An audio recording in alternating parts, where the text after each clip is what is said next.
Magandang araw ulit sa inyo mga kamaster. Bali, another video sharing ulit tayo, no?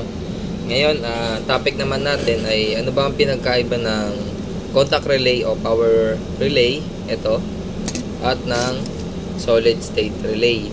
So, ano ba yung pinagkaiba nilang dalawa? Ngayon, i-actual demo natin kung ano ba yung pinagkaiba ng dalawa, no?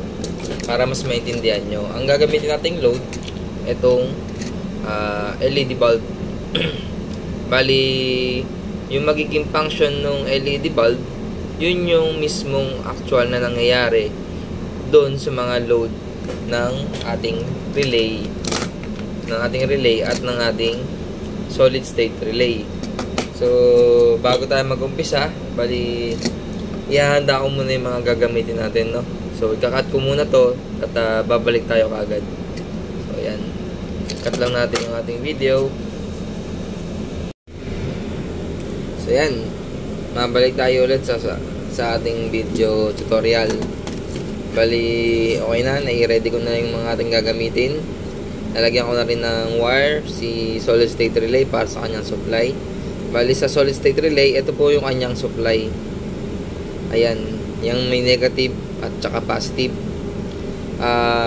Halos lahat naman ng nakikita kong solid state relay, wala naman ako nakikitang ang supply ay AC.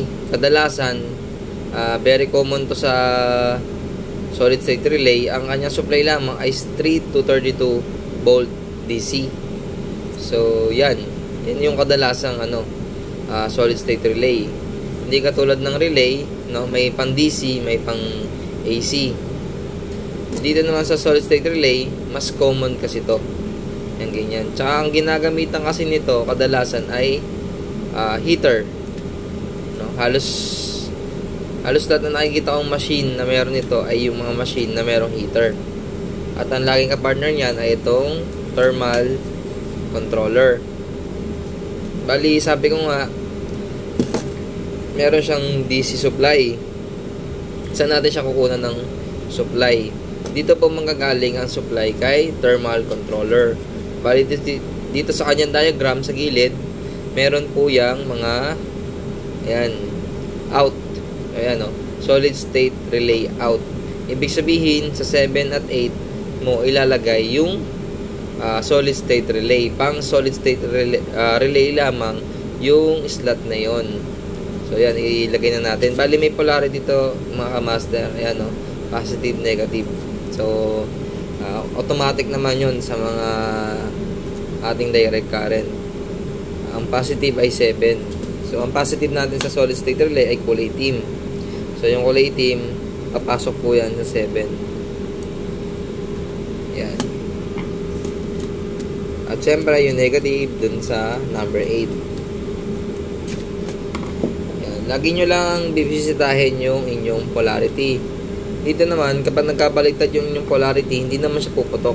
Hindi lamang siya gagana. No? Yun. Iwas kulat. Bali yung ating plug, ito, male plug. Yan, nalagay na rin natin yan. Sa dulo ng ating plug, papunta din sa thermal controller, nilagyan ko na ng jumper. Itong jumper na ito naman yung papasok dito sa kabilang side. Yung normally open ng solid state relay. So, ilagay na natin itong may jumper dito. Tapos, ilagay naman natin ito. Itong jumper. Bali yung line 1, line 2. Yung line 2 mamaya ako nakakabit. Yung line 1 muna. Yung line 1 yung may jumper. So, itong jumper, ilalagay natin dito sa ito, normally open ng solid state relay. Sa isang side lang. So, ayan. Pinilagay na natin siya dyan. So, mamaya obserbahan nyo lang yung LED bulb kung ano yung mangyayari sa kanya once na siya ay pinaandar ng solid state relay. So, bali yung line 1 ng ilaw, ilalagay din naman natin dito sa kabilang side ng solid state relay. Dito lang po yan. Ito yung galing sa linya. Ito naman yung papunta sa ilaw. So, yun. Yung boses ko medyo malat. Kasi may sipon tayo ngayon mga kamaster. Pero diretso pa rin ang tutorial para makatulong sa ating mga kapwa electrician. So, yan. Nilagay na natin dito. Tapos, itong line 2, kaya hindi ko muna nilagay kasi isasabay ko na dito yung line 2 ng ilaw. Dito na rin nakakuha ng supply.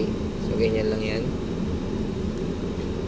So, ikabit natin yan dito sa line 2. Para mapagana natin yung solid state relay, kailangan natin ng heater.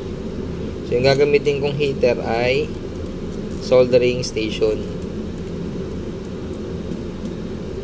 So, yan. Sa dulo, sa dulo ng video na ito, doon ko ilalagay yung pictorial diagram. Ibig sabihin ng pictorial diagram, ito-drawing ko yung mismong wirings, actual wirings, no? Para maintindihan nyo ng mas maigi. So, yan, okay na. So, yung ano nga pala natin, yung solid state, sorry. Itong thermal controller pala, kailangan ito ng sensor. So, munti ko na makalimutan. Hindi pa lang ating sensor mga kapatid. Ang tawag po sa sensor ng thermal controller ay thermocouple. So, thermocouple po ang tawag. So, ito po yung ano, medyo mahaba itong sa akin kasi ito po ay panukat ko sa soldering bat. Pag nagpipim ako ng soldering bat. Bali, ito po yung dulo. Yung dulo ng thermocouple, meron din po yung polarity, positive, negative. So, kung titingnan natin sa diagram din sa gilid, so, yung TC, yan po ang ibig sabihin po niya na thermocouple. So, yung bracket po niya na nakalagay sa 22 at 23. Ang nakalagay dyan, positive 23, negative 22. So, dito, ayan, yung positive.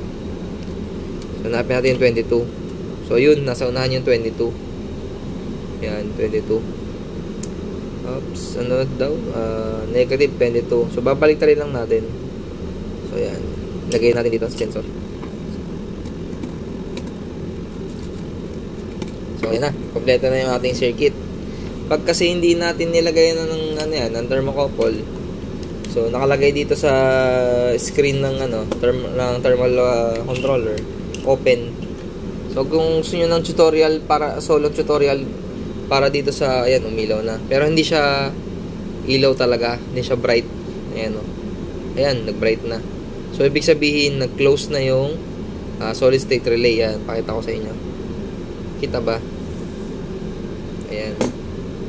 So, yung solid state relay, ayan, may ilaw siya, indicator light. So, umilaw siya. Ibig sabihin, nag-energize na siya at nag-normally close na siya. So, umilaw na yung ating tawag dito, LED bulb. So, try naman nating paganahin yung sensor natin. So, gamit ko ay soldering iron. So, nga pala nakaset na yung maximum, yung kanyang settings. Ayan, no? So, yung tutorial na dito, kung gusto nyo matuto nito, i-comment nyo lamang at gagawa natin ng tutorial. Bali ngayon, focus tayo sa solid state relay. Yung settings natin ay 52.4 degrees Celsius. So, try natin yan. Yan, umuusok-usok pa. So, yan. Try natin. So, yan. Nakikita nyo, maangat yung temperature. Maangat. Ayun. Bingo. So, naobserbahan nyo ba guys yung nangyari sa LED bulb? Yan. Yan, nakurap-kurap. So, ganyan din po nangyayari sa heater, no? Pero hindi siya nakakurap-kurap. Kung ang gamit nating ilaw ay incandescent lamp, yung makikita nyo sa incandescent lamp, unti-unting nawawala yung kanyang liwanag. Nagdi-dim siya, no? Tapos, kapag naman normally close na siya, unti-unti rin siyang liliwanag. Yun yung mangyayari sa incandescent lamp. Kasi incandescent lamp po ay meron po yung heater sa loob. Tawag doon? Coil tungsten. Bali, yun yung nainit. Yun yung pinaka-heater niya. So, yun yung mangyayari doon. Unti-unting iinit.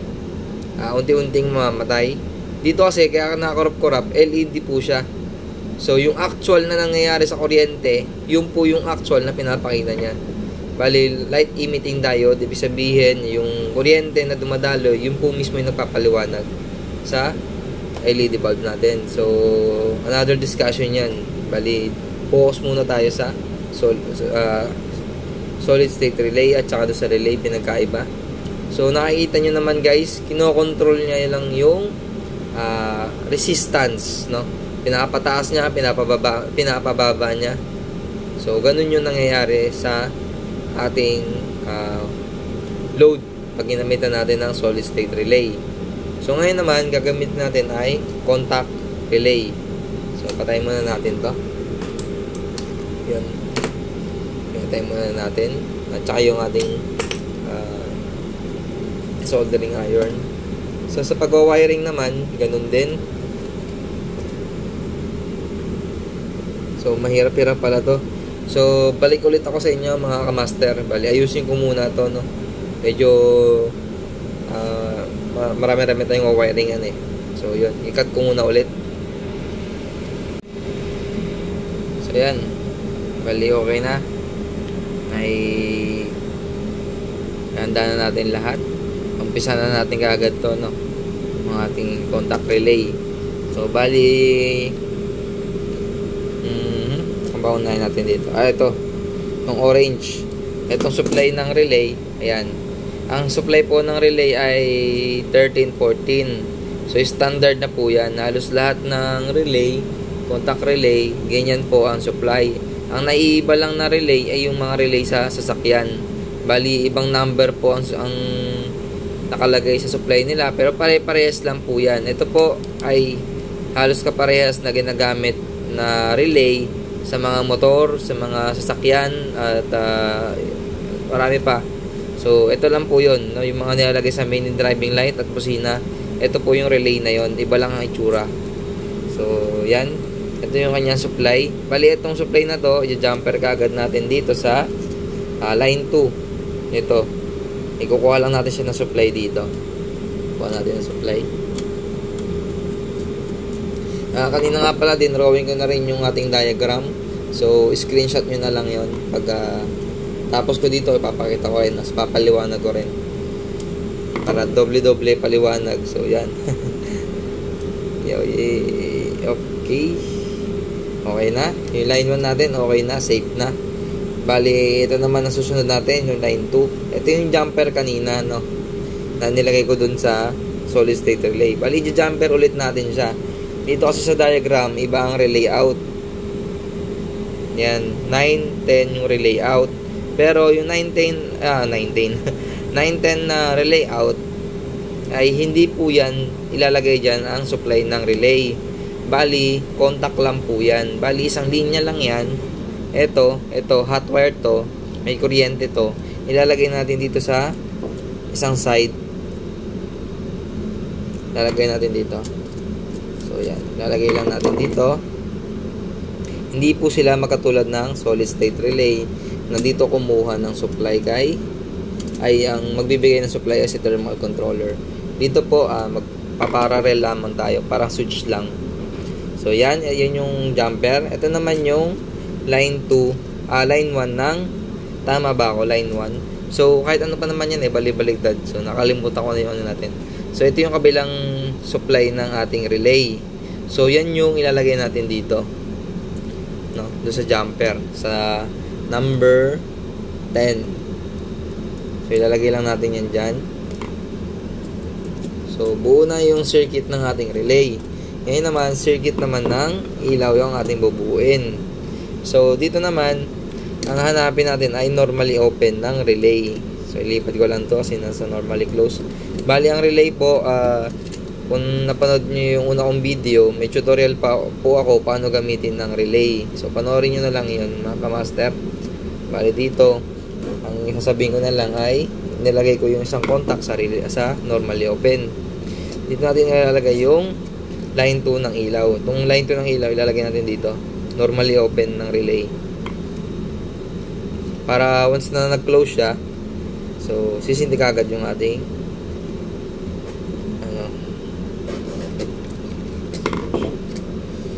so, ito, yun naman yung partner ng normally open. So, ikukuha din naman natin siya ng supply.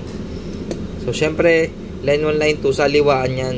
So, hindi natin pwedeng kunan yung supply na sa ano. So, dito tayo kukuha sa kabilang side. So, luwagan natin itong kulay black. Ito. Kukuha natin siya dito. I-jumper lang natin dito. Kukuha lang natin ang kuryente dito.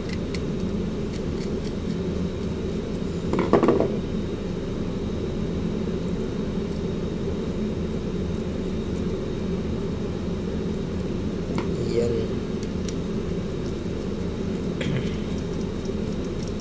So yan, buo na mga kamaster yung ating control ng relay. Gamit ay ipinartner naman natin siya sa thermal controller. So ngayon testingin natin. Ay mali. Saan ba yung ating bakit pala? So yan. Tingnan nyo guys. Oops, dapat na-close na to Wait lang mga kamaster. Mali tayo.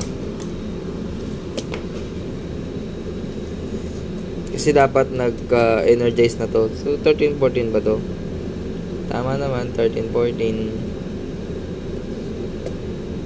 Tama naman. Ay! Oo, tama yung wirings natin. So yan. Tama yung wirings natin. Kaso mo, may settings pa nga pala to, no? Bali, iibay natin yung settings nito kasi naka-settings to ng solid state relay. Hindi po siya parehas na magagamit. Dapat isa lang. Kung solid state relay lang ang inyong gagamitin, so naka-SSR lamang siya. Pero kung contact relay ang inyong gagamitin, so naka-relay lamang siya. So ipapakita ko sa inyo. Bali, ito pong thermal controller may dalawang mode. So unang pindot nyo dyan, mode 1. So hold nyo lang tong mode na to. Yan. Papayan, mode 1, mode 2. So, yan po yung, nandyan po yung ating relay settings. So, hanapin lang natin dyan. Mode. Hanapin natin dyan yung, yan, out. Makikita nyo dyan, SSR. So, gagawin natin siyang relay. Yan. Naka-relay na po siya. No? Pindutin na lang ulit natin tong mode. Para ma-set siya. Yun. So, gumana na yung ating relay. So, kung gusto nyo ulit ng tutorial ng ating thermal controller, i-comment nyo lang po yan sa baba, no? So, yun. Gumana na siya. So, yan po yung si relay. Baga po, once na na-energize na siya, wala nang warm up. Sorry, nabubulol. Warm up, no? Diretso kaagad yung supply niya. Susuplayan niya kagad tong si heater. Kunyari ito si heater. So, subukan natin na kunyari uminit na siya, na-reach niya na yung temperature niya. Lagyan na sa sensor. So, yun. Diba? Nakita nyo guys? So, namatay kagad siya. Nawala kagad. Ayun. Pagka bumaba yung temperature, biglang balik siya ng kuryente. So, patayin muna natin bago tayo makaliwanag. So, kaya si solid state relay ang ginagamit sa mga heater para maiwasan po yung mga ganong senaryo. Kasi kung nakita nyo, biglang sinde, biglang patay, biglang sinde, biglang patay. So, kung si relay po yung gamit natin dyan, no, buwan lamang ang bibilangin nito, no? Sisirain niya kagad si relay. Bakit? Nagkakaroon kasi ng tinatawag na electric surge, yung biglang pasok ng kuryente, yung biglang palo nito, tapos to mainit pa. So, ang tendency niyan, magkakaroon ng high amps. So, yung contact niya nasisira agad. Mahal pa naman ang relay. No? Kahit sa magnetic contactor, mahal ng magnetic contactor. Kung igagamit natin kagad ay magnetic contactor, hindi natin lalagyan ng solid state relay. So, yun yung dahilan kung bakit yung mga heater ay ginagamitan ng solid state relay. Yun po yung pinagkaiba nilang dalawa. So, si relay, wala nang warm up, cut kagad ang supply. So, kapag bumaba yung temperature, diretso kagad ang supply. Si solid state relay naman ay hindi po ganon. Bali, kapag na-reach yung temperature, unti-unti niya pong papatayin yung heater. Unti-unti pong bababa yung resistance niya dito. Kaya, unti-unting mamamatay si heater. Kapag na bumaba yung temperature, unti-unting tataas si resistance, unti-unti pong iinit si heater, no? Hindi mag-awi na warm up niya lamang doon yung heater. So doon may iwasan natin yung electric surge o yung biglang pasok ng kuryente at biglang taas ng amperahe. So yun po yung pinagkaiba nilang dalawa. So dito naman ang ating diagram. So sana maintindihan niyo yung diagram. Yan. Pa-screenshot na lang ako mga kamaster. Ito yung sa SSR natin. Ayan yung supply ng thermal controller. Bali kumuha ng supply. Ayan o, sa ilaw. So yun. So sundan nyo lang yung kanyang yung aking diagram. So di na kayo maliligaw niyan. Kahit anong brand ng thermal controller ang gamitin, magkaiba-iba man ang number, basta iisa ang diagram po. Iisa lang po ang diagram niyan. Sa number lang po magkakaiba-iba. Tsaka nga po pala, hindi lahat ng thermal controller ay merong settings na SSR at relay. Kaya kung bibili kayo ng thermal controller, lagi nyo re-request yung may SSR out. So dito naman sa relay, so yan po yung ating sa screenshot na lamang po, no, para mapag-aralan nyo rin. So yan, ilalapit natin. Yan, screenshot nyo lang yan mga master. Ito yung isa. Yan, screenshot nyo lang po yan. So yun, bali natapos na naman ang ating video tutorial. Sana ay may natutunan kayo sa akin. At maraming salamat po sa pakikinig. Pa-like and subscribe na lang po sa ating channel.